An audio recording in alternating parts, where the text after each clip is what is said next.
vous. Je voudrais reconnaître également la présence de la présidente Maman Jeannette qui nous vient de Ziguinchor. C'est toujours un sujet de joie pour ma famille. Lorsqu'elle vient à Dakar, nous passons de très bons moments. Amen. Et prions également pour Maman Pasteur qui est partie à Dubaï ce matin. Continuons de la porter dans la présence de Dieu. Que Dieu bénisse sa vie. Pour ces quelques jours du mois-là, je serai maribataire. Amen. Que le nom du Seigneur soit béni. Pendant ce mois, nous nous sommes entretenus sur le thème « Déliez-le et laissez-le aller vivre la double portion ». Vous savez, bien-aimés, nous vivons parfois des temps d'épreuves, des temps de difficultés. Et tout le but de l'ennemi, c'est de lier nos vies et de nous empêcher de pouvoir servir le Seigneur ou vivre pleinement la vie chrétienne normale. Nous avons commencé cette étude le vendredi passé sur les liens. Mais la volonté de Dieu, c'est que nous soyons libres de toute chaîne qui veut maintenir nos vies. L'ennemi veut nous encercler, nous enfermer et nous empêcher de manifester la gloire de Dieu dans notre vie. Ce matin, le thème que le Seigneur m'a amené à partager avec vous, c'est que nous vivons sous le pouvoir qui détruit les liens dans nos vies. Alléluia. Sous le pouvoir qui détruit les liens. Et je nous invite à lire deux passages de la parole de Dieu. Le premier passage se trouve dans le livre de Daniel, le chapitre 3, du verset 16 au verset 30. Et le deuxième passage, c'est notre passage du mois, Jean chapitre 11. Nous allons simplement lire le verset 44. Mais de l'histoire de Daniel, nous voyons trois jeunes avec Daniel qui ont été pris d'Israël pour être déportés dans le territoire de Babylone où régnait le roi Nebuchadnezzar. Un roi d'une fureur, d'une autorité, d'un pouvoir destructeur. Il est venu ravager tout et il a pris la crème d'Israël pour l'amener dans son territoire afin de briser le plan de Dieu pour Israël. Mais c'est comme chacun de nous, l'ennemi également veut ravir la meilleure partie de notre vie. Il peut prendre ta joie, il peut prendre ton amour, il peut détruire tes relations. Mais ce matin, je te dis que tu vis sous le pouvoir qui détruit les liens. Il est dit dans le verset 16 de Daniel chapitre 3, Shadrach, Meshach et Abednego répliquèrent au roi Nebuchadnezzar. Nous n'avons pas besoin de te répondre là-dessus.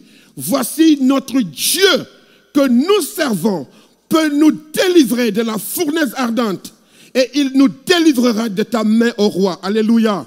Je prie que si tu dis Amen, le Seigneur te délivre de la main de tes ennemis au nom de Jésus et que tout pouvoir dirigé contre toi soit sans effet. Alléluia. Au verset 18. Sinon, sachez, laissez... Oh, qu'est-ce que j'ai au verset 18 que nous n'adorerons pas du moins la statue qui a été élevée. Sur quoi Nebuchadnezzar fut rempli de fureur et il changea de visage en tournant ses regards contre Shadrach, Meshach et Abednego. Il reprit la parole et ordonna de chauffer la fournaise 7 fois plus qu'il ne convenait de la chauffer.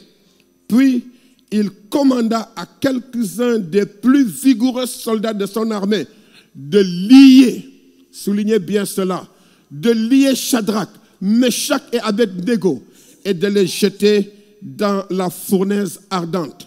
Au verset 21, nous allons jusqu'au verset 21. Ces hommes furent liés avec leurs caleçons, leurs tuniques, leurs manteaux et leurs autres vêtements et jetés au milieu de la fournaise ardente. Dans ma Bible, j'ai souligné ce verset. Ces hommes furent liés avec leurs caleçons, leurs tuniques, leurs manteaux et leurs vêtements et jetés au milieu de la fournaise.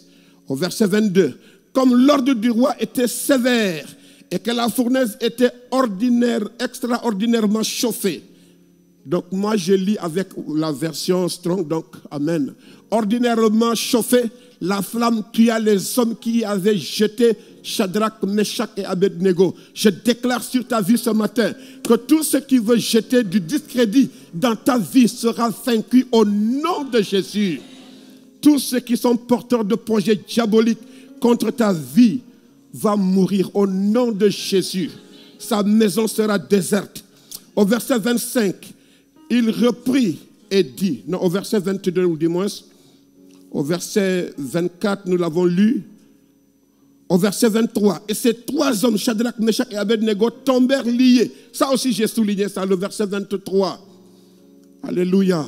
Ils tombèrent liés au milieu de la fournaise, le verset 24. Alors le roi Nebuchadnezzar fut effrayé et se leva précipitamment. Il prit la parole et dit à ses conseillers, n'avons-nous pas jeté au milieu du feu trois hommes liés? Ils répondirent au roi, certainement, oui, au roi. Alléluia. On a jeté trois personnes liées avec leurs caleçons, leurs vêtements, leurs tuniques. C'était évident. Ils ont vu trois. Au verset 25 maintenant.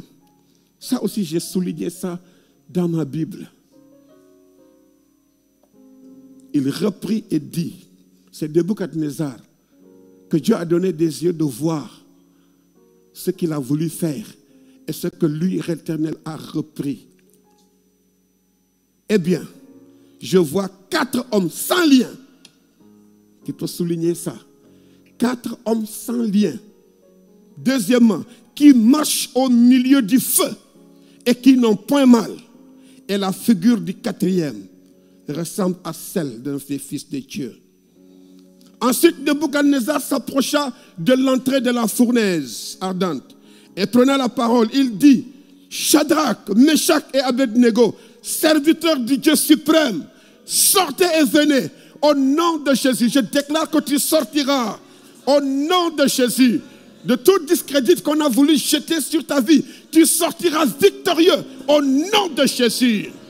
Sortez, alléluia, et venez. Et Shadrach, Meshach et Abednego sortirent du milieu du feu.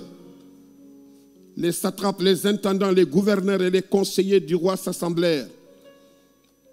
Ils virent, alléluia, tes ennemis verront l'empreinte de l'œuvre de Dieu dans ta vie.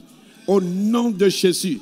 Ils virent que le feu n'avait eu aucun pouvoir sur les corps de ces hommes. Que les cheveux de leur tête n'avaient pas été brûlés. Que leurs caleçons n'étaient point endommagés. Et que l'odeur du feu ne les avait pas atteints. Vous savez, parfois tu sors d'une situation et tu as les séquelles. Mais tu n'auras aucune séquelle au nom de Jésus. Tu n'auras aucune marque qui va distinguer ta honte au nom de Jésus de Nazareth. Nebuchadnezzar prit la parole et dit, béni soit le Dieu de Midian. Dis ton nom. Béni soit le Dieu de. Dis ton nom, dis ton nom. Dis ton nom. Alléluia. Dis le nom de ta femme, de Meshach. Et dis le nom de tes enfants. Dis-le. Je veux que tu le dises.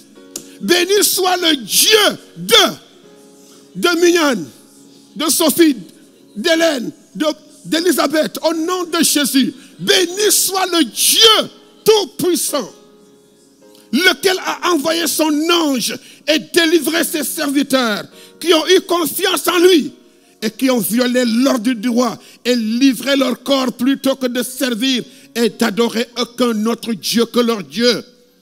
Nous avons choisi de servir l'Éternel. Il nous suffit le Dieu que nous servons. Amen. Au verset 29, voici maintenant l'ordre. Dieu va changer l'ordre des choses dans ta vie. Il va changer les décrets au nom de Jésus. Voici l'ordre que je donne. Tout homme, à quelque peuple, nation ou langue qu'il appartienne, qui parlera mal du Dieu de Midian, sera mis en pièces. Et sa maison sera réduite en un tas d'immondices. Parce qu'il n'y a aucun autre Dieu qui puisse délivrer comme lui. Ce n'est pas fini. Parce que la prospérité va venir. sur ta vie. La double portion va venir. Il a dit après cela, le roi fit prospérer. Amen. Shadrach, Meshach et Abednego dans la province de Babylone. Est-ce que nous pouvons acclamer la parole de Dieu? Dieu fera prospérer ta maison. Dieu fera prospérer ton entreprise. Dieu fera prospérer ta vie.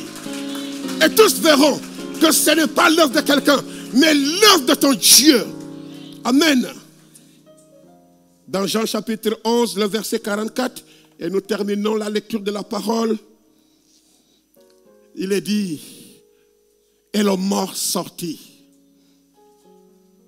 La renaissance commence dans ta vie. Ce qui était mort reprendra vie. Au nom de Jésus. Ce qui était enfermé sera ouvert au nom de Jésus. Et le mort sortit. Les pieds et les mains liés de bandes et le visage enveloppé d'un linge. Là maintenant, ce n'est pas Shadrach, ce n'est pas quelqu'un d'autre, ce n'est pas Nebuchadnezzar. Parce que dans les autres versions, on dit Nebuchadnezzar ou Nebuchadnezzar. Quel que soit le nom qui est prononcé, le dernier mot appartient à Jésus. Si c'est un nom de mort, c'est Jésus maintenant qui parle. Jésus leur dit, déliez-le et laissez-le aller. Alléluia. Laissez-les aller annoncer la délivrance.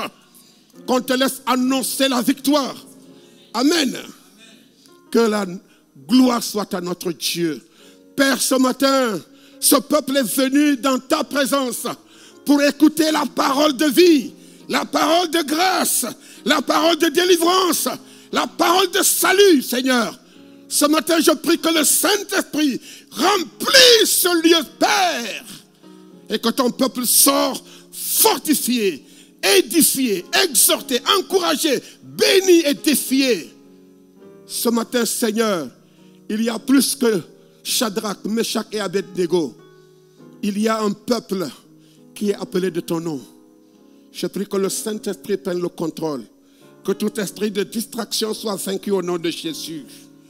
Père, permets que nos cœurs soient la bonne terre où ta parole va porter du fruit et du fruit qui demeure. Au nom de Jésus, ton Fils, notre Seigneur et Sauveur, nous t'avons prié. Amen, amen, amen, amen. Encore, installez-vous bien, soyez la bienvenue. Dis à celui qui est à côté de toi, merci d'être là. Il est ton partenaire d'écoute. Hein? Si tu le vois toucher autre chose que d'écouter la parole, dis-lui, attention, Satan veut te distraire. Alléluia. Que personne ne manque la grâce et la bénédiction ce matin. Amen. Je voudrais saluer la présence d'une autorité qui est là. Je ne le demanderai pas de se présenter.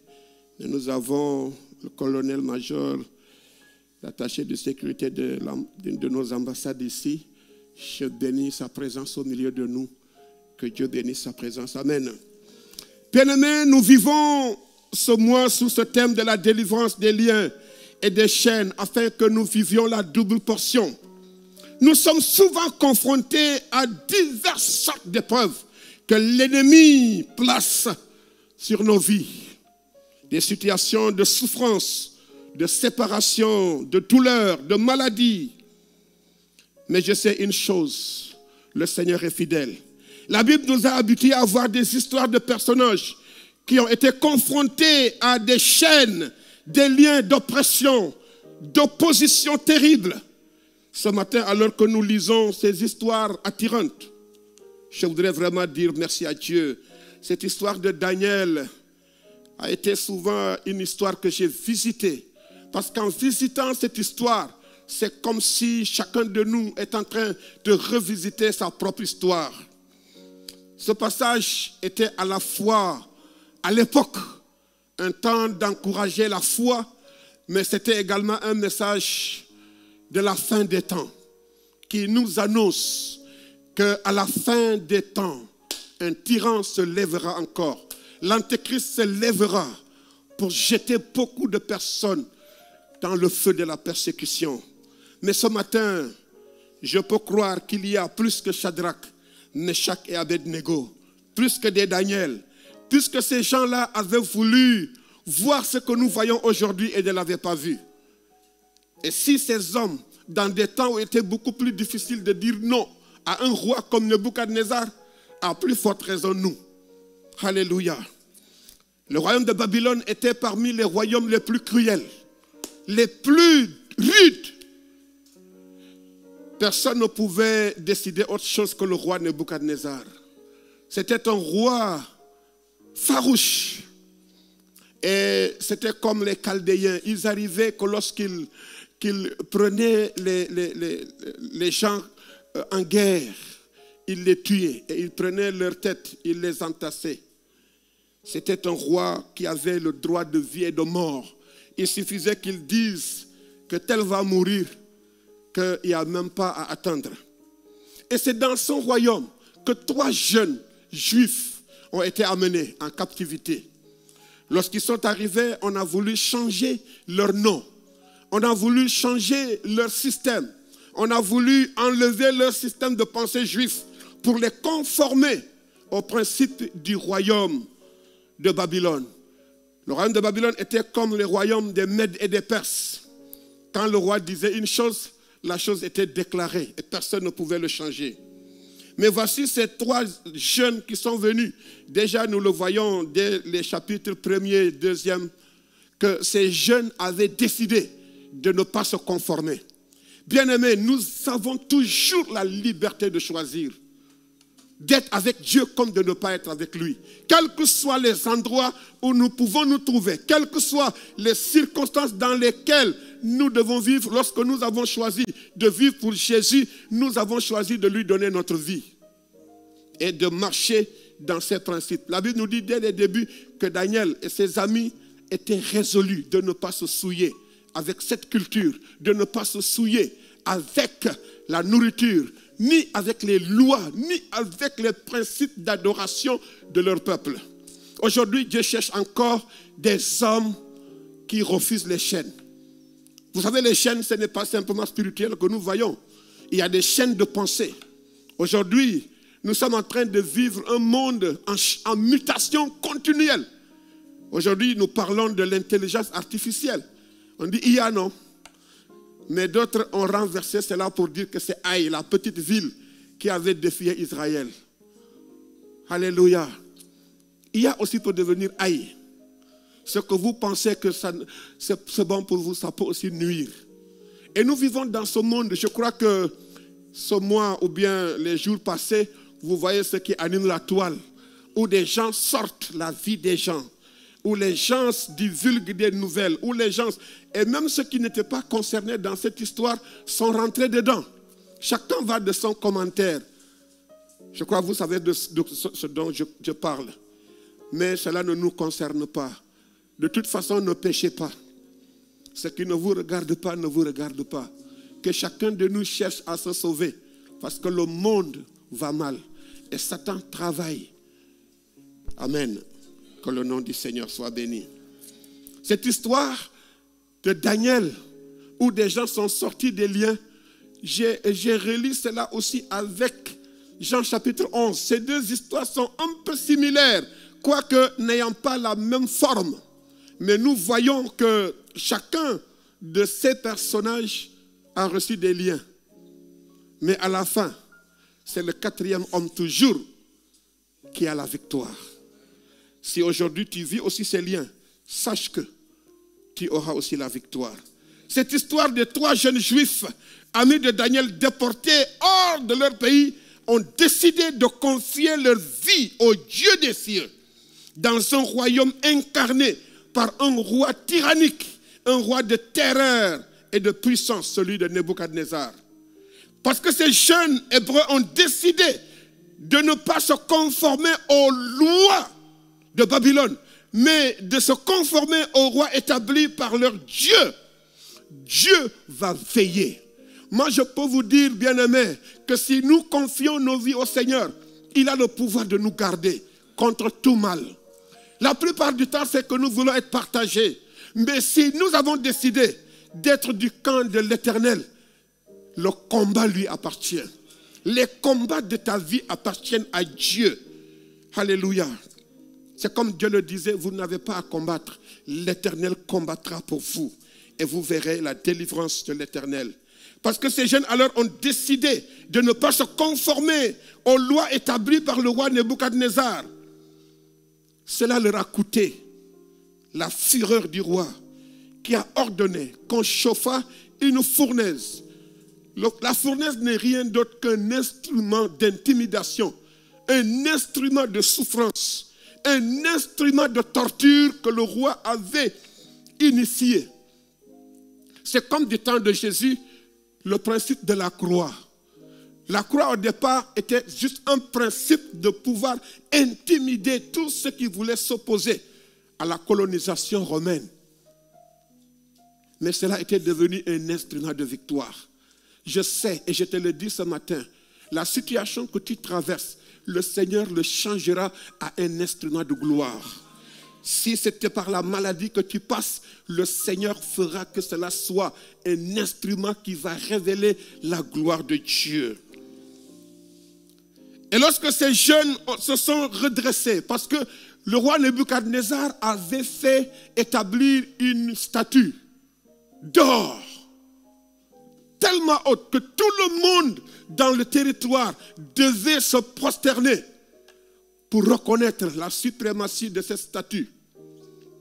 Mais ces trois jeunes, Shadrach, Meshach et Abednego, ont décidé qu'ils ne se prosterneraient pas devant ces statues. Bien-aimés, il y a des choses devant lesquelles beaucoup parmi nous se sont déjà prosternés. Il y a beaucoup de choses qui ont déjà gagné beaucoup de cœurs.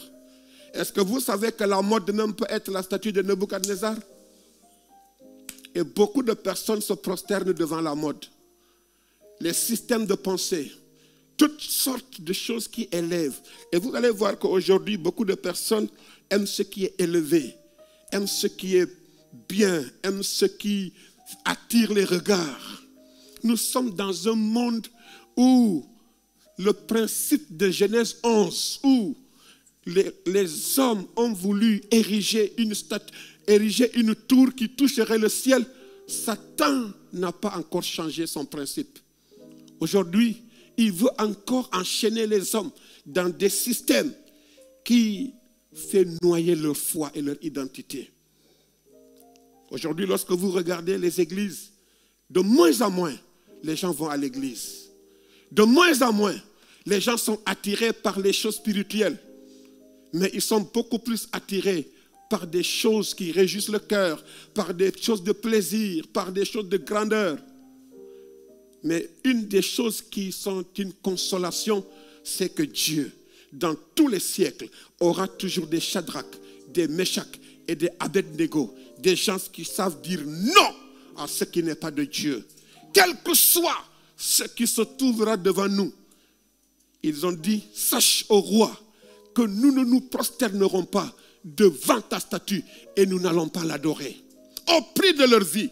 Parce que déclarer ainsi des paroles devant Nebuchadnezzar, c'est signer déjà son décret de mort. Mais si les gens pensent que vous allez mourir, ils se trompent. Alléluia. Nous sommes nés pour manifester la gloire de Dieu. Nous sommes nés pour proclamer son nom, pour proclamer sa grandeur. C'est pourquoi il n'y aura aucun roi qui pourra dépasser notre Dieu. Et nous devons être fiers d'appartenir à ce Dieu des cieux. Il est dit, le roi dans sa fureur ordonnant qu'on chauffât la fournaise ardente 7 fois, plus qu'on en avait l'habitude de faire. Je ne sais pas comment ils ont mesuré les degrés de chaleur. Est-ce qu'ils ont utilisé le Celsius ou le Fahrenheit? Je ne sais pas. Mais en tout cas, ils ont augmenté la dose de chaleur. Et ils ont lié ces hommes. Quelqu'un peut penser vous lier. Quelqu'un, parce que le système des liens, ne regardez pas seulement des fils qui vous enlacent. Mais ça peut être des stratégies qu'on met pour vous bloquer, pour vous empêcher. Des choses qui vous cernent de toutes parts, qui empêchent à ce que ta réputation soit connue, à ce que ta bénédiction soit manifestée, à ce que les choses qui pourraient manifester la gloire de Dieu dans ta vie soient étouffées. Les liens, Je l'ai dit le vendredi à l'enseignement, que le chrétien en tant que tel, qui est enfant de Dieu, ne peut pas être possédé. Mais il peut avoir des liens. Et les liens, c'est comme l'araignée qui fait une toile. Il tisse des fils et qui se cache. Dès qu'un insecte ou bien un insecte, le français est compliqué, vient à entrer dans cette toile, il ne va pas venir tout de suite attaquer. Ne pensez pas que le diable, par ses liens, viendra tout de suite attacher. Non. C'est un système. Petit à petit, il va commencer à t'enrouler. Petit à petit. Vous voyez, c'est par de petites habitudes, par de petits comportements, par de petites paroles, par de petites pensées, par de la petite nourriture, dans des choses que tu aimes, jusqu'à ce que tu ne pourras plus bouger. Et c'est en ce moment qu'il vient maintenant t'inoculer son venin. Ici, ces systèmes de liens étaient déjà là, existaient. Ils ont pris ces 3 jeunes et ils les ont liés. La sentence était si dure du fait qu'on chauffa 7 fois la fournaise avant de les jeter liés. Et regardez, il est dit, avec leurs caleçons, leurs tuniques, leurs manteaux et leurs vêtements. Quand la Bible dit une chose, je ne pense pas que ça soit gratuit qu'on nous dise cela. Vous voyez, les vêtements, les tuniques, tout ça montrait les rangs, montrait les fonctions que ces hommes-là devaient occuper. En les liant avec toutes ces choses, c'est comme s'ils voulaient finir avec leurs fonctions. C'est comme s'ils voulaient les effacer et qu'on n'en s'en souvienne plus. Mais peine perdue. Parce que la Bible nous dit, toute arme forgée contre nous sera sans effet. Lorsque nous lisons ce verset, nous le regardons simplement et nous le proclamons. Mais regardez, s'il a dit toute arme forgée, ça veut dire qu'il y a des armes qui se forgent chaque jour. Chaque jour, Satan forge des armes. Et il les adapte selon les temps et les saisons. Il les adapte selon les environnements. Les mêmes liens qu'il va lier le pasteur, peut-être ne seront pas les mêmes liens qu'il va utiliser pour lier le président Gaius. Satan connaît chacun de nous le domaine par lequel il peut passer pour t'empêcher. Et vous allez voir que peut-être tu es dans une entreprise, tu es en train de travailler, tu es dans une société, tu es dans une structure. Mais le système établi, si toi tu es chrétien, ce système va au fur et à mesure t'absorber jusqu'à ce que tu prennes ce système au-dessus du système de Dieu. Satan va vous occuper de telle sorte que vous n'avez plus de place pour les choses de Dieu. Et vous allez vous refroidir. Et c'est comme ça que petit à petit, Satan va tuer votre foi jusqu'à ce que vous ne serez plus utile pour Dieu. Ah! Ils les ont liés avec leurs vêtements. Cependant, c'était méconnaître la foi, la détermination et la fermeté dont étaient armés ces jeunes Hébreux, qui crurent que quelles que soient les menaces, les intimidations et les armes de l'ennemi, rien ne pouvait arrêter ces jeunes dans leur engagement à représenter dignement le Dieu des cieux. C'est la raison pour laquelle, bien-aimés, il est bon que les gens reconnaissent que nous servons Dieu. Il est important que les gens reconnaissent qui nous sommes. Ça peut être une couverture. Ils ont voulu changer leur nom. Ils ont voulu leur donner la nourriture. Maintenant, c'est des menaces. Mais ils ont dit, sache au roi qu'au prix même de notre mort, nous demeurerons les hommes qui adorent un seul Dieu. C'est ainsi qu'on l'a dit, liez-les. Satan n'a aucune pitié lorsqu'il traite un enfant de Dieu. Et il peut se prendre avec tout ce que tu as. Parce que ces hommes-là, ils avaient leur identité. Mais on les prend avec leurs vêtements.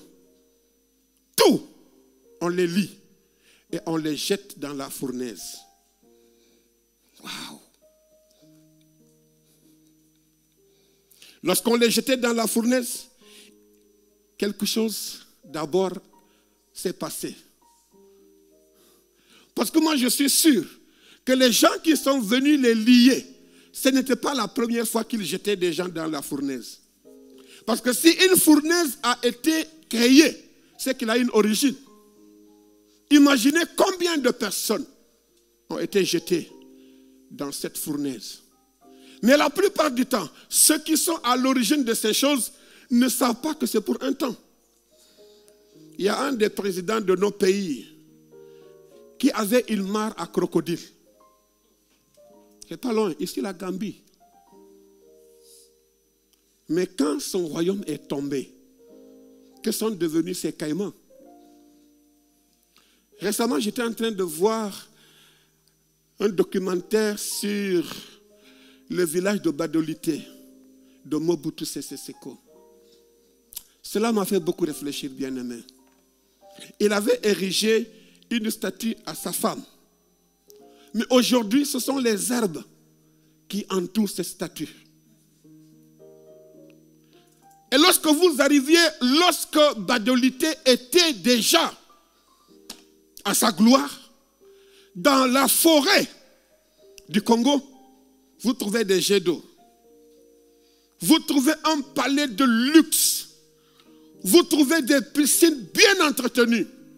Bien-aimés, tout va finir. Tout prendra une fin. Mais pour les enfants de Dieu, quels que soient les temps, quelles que soient les saisons, si nous demeurons dans le Seigneur, nous serons toujours plus que vainqueurs. Aucun système aussi dur, aussi fermé, aussi impénétrable, aussi impétueux ne pourra rien contre une foi ferme et engagée. J'ai regardé ce film, je pouvais m'imaginer la grandeur de ce président. À un moment même, lorsqu'on faisait des documentaires sur lui, on mettait un nuage et on mettait sa photo dedans. Peut-être que tu es arrivé à un tel degré de gloire, mais que cela ne perde pas ta foi. Parce que ce livre de Daniel, qui est une prophétie, oui, des temps à venir, était aussi une réalité où des hommes ont vécu dans des royaumes, dans des systèmes. Et Daniel était un de ces hommes qui est témoin de la vie de Nebuchadnezzar, de la vie de Belshazzar et d'autres systèmes également. Daniel a eu à vivre plusieurs royaumes. Et il a vu que malgré les systèmes qui changeaient, Daniel est resté ferme dans sa foi. Je prie que le Seigneur te garde, quel que soit le système dans lequel tu te trouves, que ta foi ne défaille pas.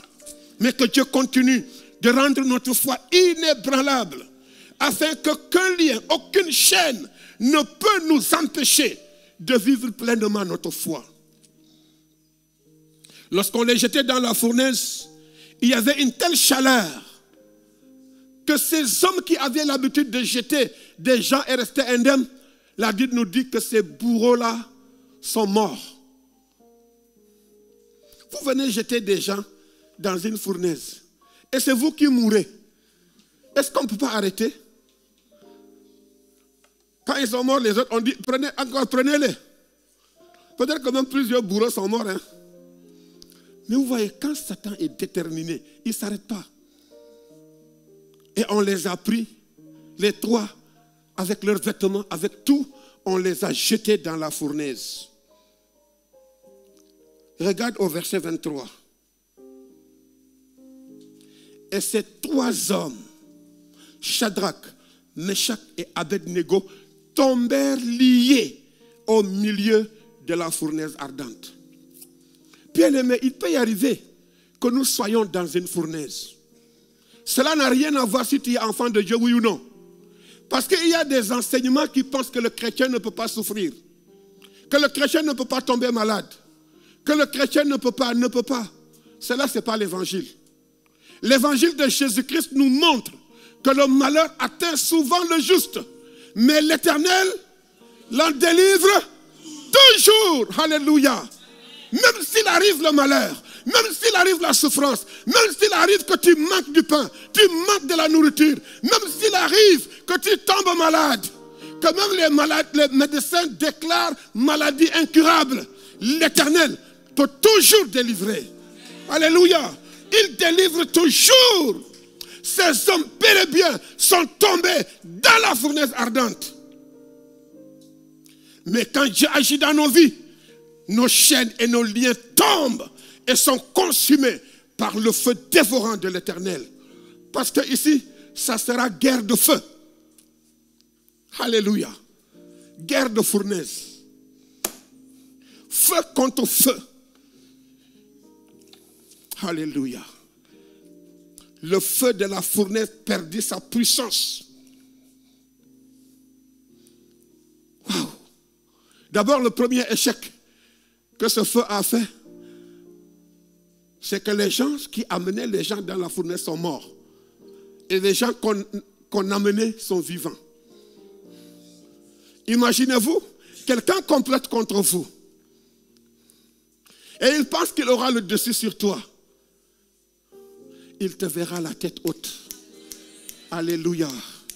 Je déclare que la honte sera de l'autre camp. Ton amen là n'est pas très convaincant ce matin. Voilà. Quand on dit amen, il faut qu'on soit convaincant. Amen. D'abord, premier échec. Ces hommes qui ont lié ces 3 amis de Daniel sont les premiers à mourir. C'est que parfois, nous avons peur. Mais il n'y a pas à avoir peur. Parce que Dieu connaît celui qui lui appartient. Et il veille sur sa parole. Malgré cela, ils ont continué de les jeter dans la fournaise. Et ils attendaient maintenant le malheur.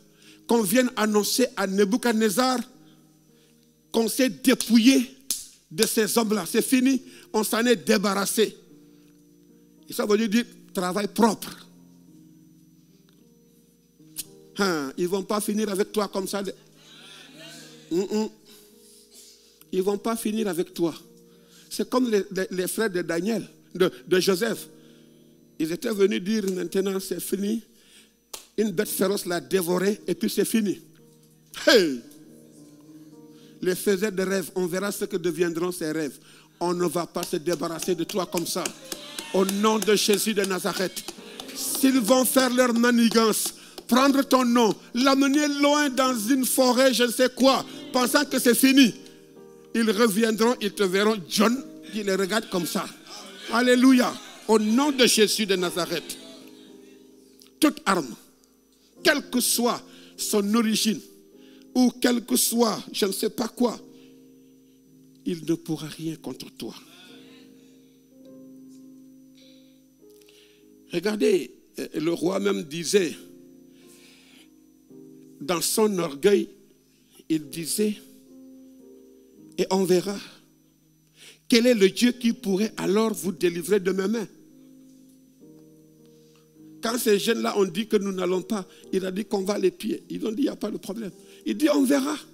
Quel est le Dieu qui va vous délivrer de ma main? Regardez comment le langage de l'orgueil de Satan, le langage du méchant. Il dit cette fois-ci, là, le plan est propre. Il n'y a pas de trace. Et on verra si quelqu'un va le délivrer. Souvent, les hommes parlent avec orgueil. Ils parlent comme si le dernier mot les revenait. Ne parle pas. Prie. Il dit quand la souffrance vient, prie. On verra quel est le Dieu qui pourrait alors les délivrer de mes mains. Mais c'est ce même roi, la même bouche qui a dit ça au verset 25. Regardez. Parce que quand les choses se sont passées et maintenant ils les ont jetés dans la fournaise, quelque temps après le roi même est venu voir les dégâts pour faire le constat. Vous voyez, souvent les gens font des choses, ils font des réunions d'évaluation pour voir est-ce qu'il y a des choses qui pourraient être comme des justificatifs, des choses qui pourraient subsister contre eux. Ils vont nettoyer ça proprement. Oh! Ils oublient que le Dieu que nous servons Il est au-dessus de toute situation. C'est pourquoi, dans nos pensées, nous pensons que Dieu est aux cieux. Et on pense que le ciel, c'est en haut. C'est comme ça que nous pensons. Hein? Mais est-ce que le ciel est en haut ou bien je ne sais pas quoi? Où se trouve en haut?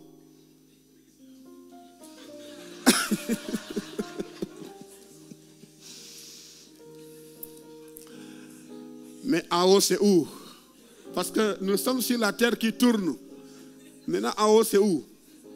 Les autres disent en haut, c'est en haut. Le ciel est où? En haut, je sais qu'il y a l'atmosphère. Ça, je ne sais pas maintenant. Mais le ciel, je ne sais pas où ça se trouve. Parce que c'est un domaine caché. Et c'est ceux qui auront l'intelligence de le comprendre qui vont le comprendre. Au verset 25, alors le roi s'est résolu. Lui-même, il est venu maintenant constater, inspecter les choses. Quand il arrive, il constate que ces gens-là dont il voulait se débarrasser sont encore là. Mais plus, il s'approche davantage pour voir et il trouve un élément étranger. Il trouve une autre personne qui n'était pas avec ses amis-là. Vous savez, Dieu peut attendre jusqu'à ce que vous soyez dans la fournaise et il va vous trouver là-bas. Et regarde ce qu'il dit. Eh bien, je vois 4 hommes sans lien. Dieu change le cours de l'histoire dans l'histoire. Alléluia.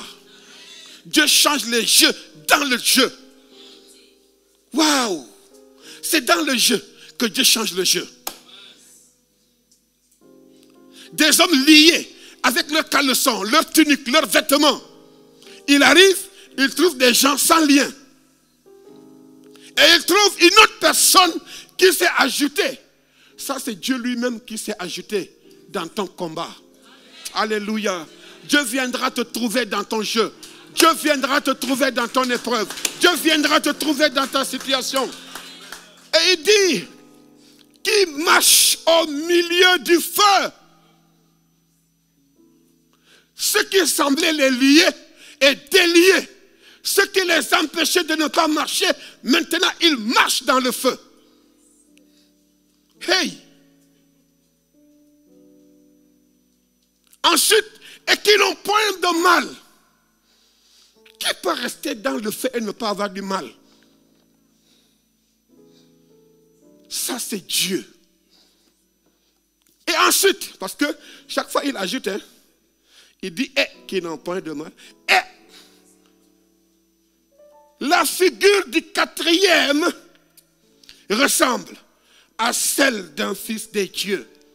Puisque lui, il ne connaît pas le vocabulaire céleste, il l'appelle un des fils de Dieu.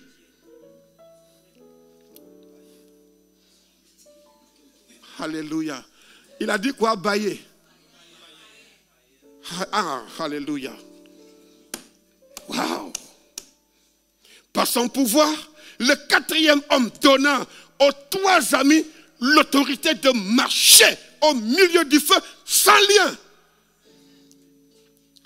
Parce que véritablement, celui qui a enlevé les liens, c'est le 4e homme. Et ce 4e homme, nous pouvons le trouver partout dans l'histoire. Lorsqu'on a jeté encore ces 3 amis dans la fosse aux lions, c'est ce 4e homme qui est venu les trouver et qui a fermé la bouche des lions. Qu'est-ce que cela veut dire pour nous, bien-aimés? Que le combat ne nous appartient pas. Parce que celui qui combat pour nous, c'est le 4e homme. C'est l'Éternel. C'est Jésus-Christ qui, au travers de l'histoire, a toujours accompagné ceux qui marchent la marche de la foi.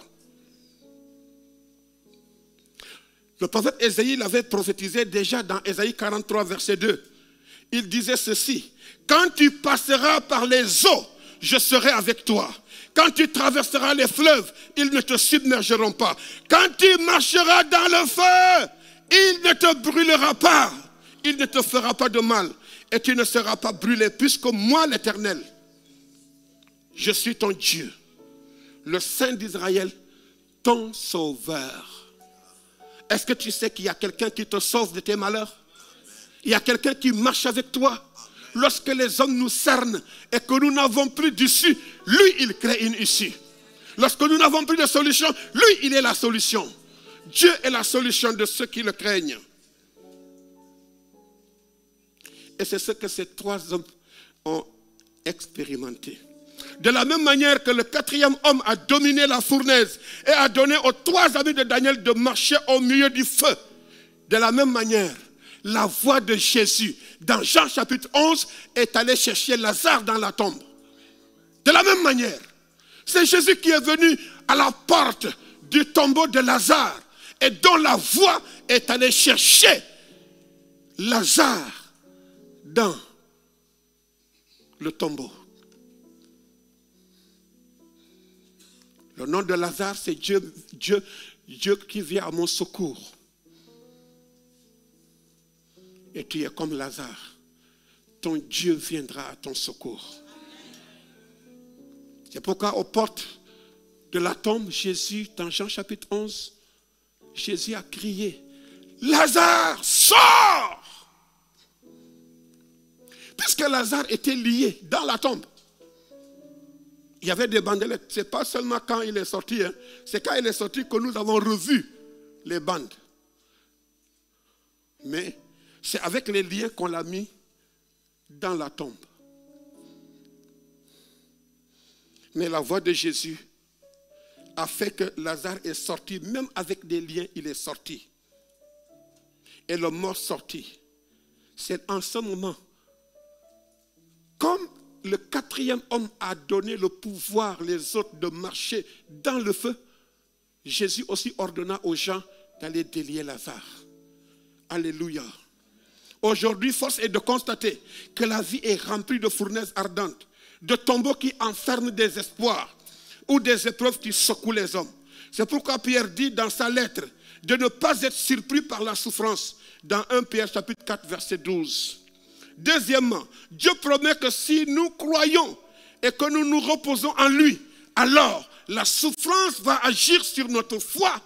Mais toutefois, cela va purifier notre foi comme de l'or. Par le nom puissant de Jésus, tout pouvoir, tout instrument de mort est réduit à l'impuissance. Je vais terminer avec ces trois réalités ce matin. Si Satan se manifeste par la puissance de la fournaise ardente, reconnais qu'il est vaincu. Et je ne sais pas si ta vie ressemble à une fournaise, même chauffée. Il y a des gens parmi nous ce matin qui puissent dire, ah, ma vie n'est que souffrance. Ma vie n'est que difficulté, ma vie n'est qu'épreuve.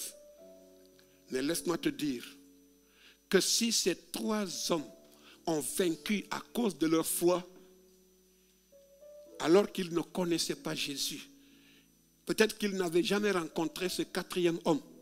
Peut-être que jusque-là, tu n'as pas encore rencontré le Seigneur. C'est-à-dire que tu n'as pas vu son expression. C'est dans ta situation que tu connaîtras que tu as réellement un Dieu. La deuxième vérité, c'est que s'il se manifeste, c'est-à-dire si la fournaise ou si l'épreuve se manifeste par la maladie ou par la mort ou le tombeau, pour nous retenir par ces liens, il est aussi vaincu par la voix d'autorité qui appelle Lazare à sortir. C'est cette même voix. Si l'épreuve vient par la mort, le Seigneur te sortira de cette situation. Nous avons expérimenté cela. Des gens venaient chaque fois, pasteur. Nous avons vu maman pasteur dans un cercueil. Je leur ai dit, vous allez beaucoup patienter. Ah, vous allez patienter. Parce que ma femme ne va pas mourir maintenant. J'ai dit d'ailleurs dans ce cercueil-là, même c'est ton cercueil que tu es en train de voir. Ah oui. Et les gens ont commencé chaque fois. Eh, pasteur, j'ai vu que. J'ai dit, voilà, tu n'as pas vu. Peut-être que tu as trop mangé et dans ton rêve, tu as vu des choses. Ça fait déjà 5 ans que ces gens-là disaient ces choses-là. Elle a pris l'avion pour voyager. Alléluia.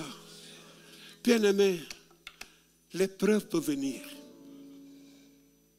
mais l'Éternel nous délivre toujours.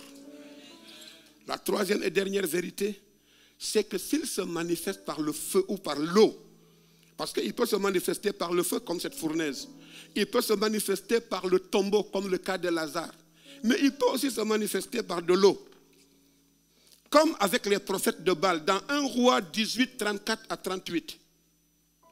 Élie pensait qu'il était le seul représentant de Dieu, que tous les autres étaient morts. Et les prophètes de Baal sont venus le défier. Mais quelque chose d'extraordinaire s'est passé. Élie leur a dit, faites un sacrifice. Et il les a laissés faire le sacrifice.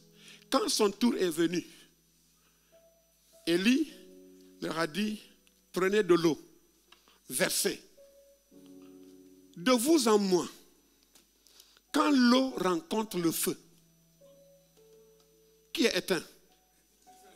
C'est le feu. Hein? De vous en moi, c'est l'eau qui éteint le feu. Élie leur a dit, prenez de l'eau, mettez dedans, versez. Ils ont versé combien de fois? 3 fois. Lazare a fait combien de jours dans le tombeau? Oh Jésus. Quand j'ai vu ça hier, j'ai dit, mais Dieu est extraordinaire. Parce que la résurrection va arriver.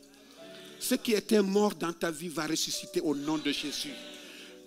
Projetez-nous, c'est le dernier passage. J'ai vu que le temps est fini. Mais mettez-moi 1 Roi 18, 34. Nous allons voir cette histoire et c'est par là qu'on termine.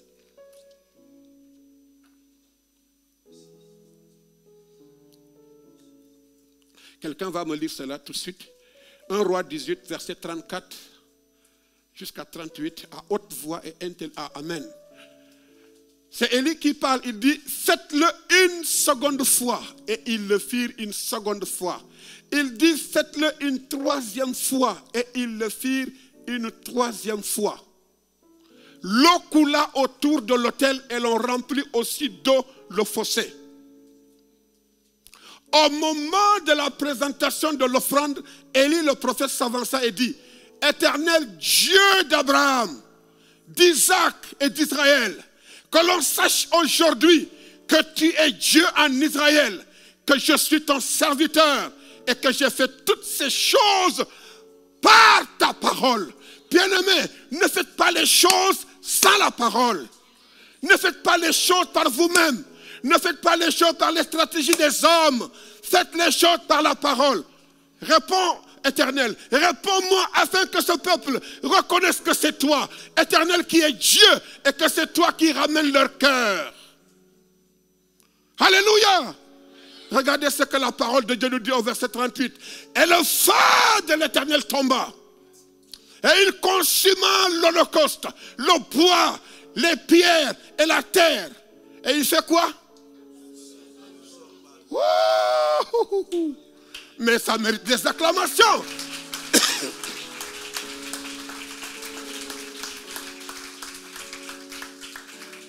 Même quand l'ennemi apporte l'eau, Dieu apporte le feu. Alléluia. Et le feu absorba l'eau qui était dans le fossé. Parce que ce feu, c'est un feu qui ne s'éteint pas. Ça brûle. Ça fait son effet. Les gens ne voient que les résultats. Laissez-moi vous dire que les eaux ne vont pas te submerger. Les eaux. Quand vous lisez Cantique des Cantiques, le chapitre 8, verset 7, il est dit, même les grandes eaux ne peuvent éteindre l'amour. Les eaux peuvent venir sur votre vie.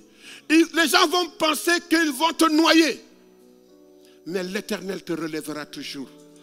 Je veux ce matin que tu inclines ta tête et que tu regardes à ce Dieu qui te fait sortir de la fournaise, qui te fait sortir de l'épreuve, afin que ce feu de l'épreuve ne te brûle pas. Dieu te donnera la force. Il donnera la force à ta foi, à ton témoignage, pour que eux ne soient pas les plus forts.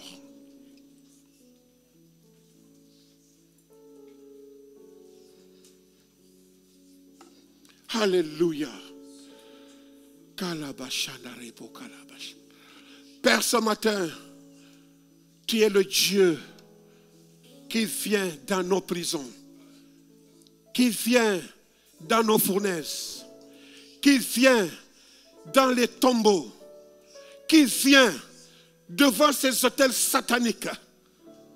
Et tu cries la voix qui te livre, comme cette voix qui a retenti dans le tombeau. Tu as crié, Lazare, sors! Je déclare ce matin, Seigneur, que s'il y a un Lazare ce matin, que les hommes ont voulu enfermer dans des tombeaux sataniques et diaboliques, dans ces tombeaux de sorcellerie, je déclare qu'ils sortent au nom de Jésus. Père de grâce, quelle que soit la fournaise, quelle que soit l'épreuve, quelle que soit la difficulté ce matin, Père, tu es celui qui sort tes enfants. Viens, Seigneur, et libère-les. Au nom de Jésus. Que les chaînes tombent de leurs mains, de leurs pieds, Seigneur. Dans les prisons où tu as voulu, Satan, enfermer le peuple de Dieu. Ce matin, nous te rappelons ta défaite. Seigneur, sois encore cet homme qui est venu dans la fournaise. Sois cette voix qui a retenti dans le tombeau pour desserrer l'étreinte de la mort. Car si quelqu'un est dans des chaînes ce matin, si quelqu'un est dans le tombeau d'une maladie, ce matin nous déclarons qu'il sort de cette épreuve, qu'il sort de cette maladie, au nom de Jésus. Que les chaînes tombent de leurs pieds, de leurs mains, Seigneur. Ta parole nous dit que même l'odeur du feu n'a pas été sentie, Seigneur. Je prie que le Dieu qui te livre d'une délivrance complète, Seigneur, enlève les séquelles des épreuves dans le nom de Jésus de Nazareth. Tu es le Dieu Père qui donne la victoire à celui qui crie à toi. Ce matin, il y a plus que Shadrach, il y a plus que Meshach, il y a plus qu'Abednego. Mais tes enfants qui t'aiment et qui te servent, étends ta main, Père, au nom de Jésus, que la gloire et l'honneur te reviennent. Éternel, quel que soit, Seigneur, l'épreuve dans laquelle, Seigneur, tes enfants sont soumis ce matin, nous déclarons que le nom de l'Éternel est le Dieu qui délivre et qui sauve. Que la puissance de ton esprit, Seigneur, vienne sortir tes enfants de leur épreuve au nom de Jésus. Que la gloire te revienne, Père. C'est dans le nom de Jésus que nous avons prié. Amen. Amen. Que Dieu vous bénisse. Amen.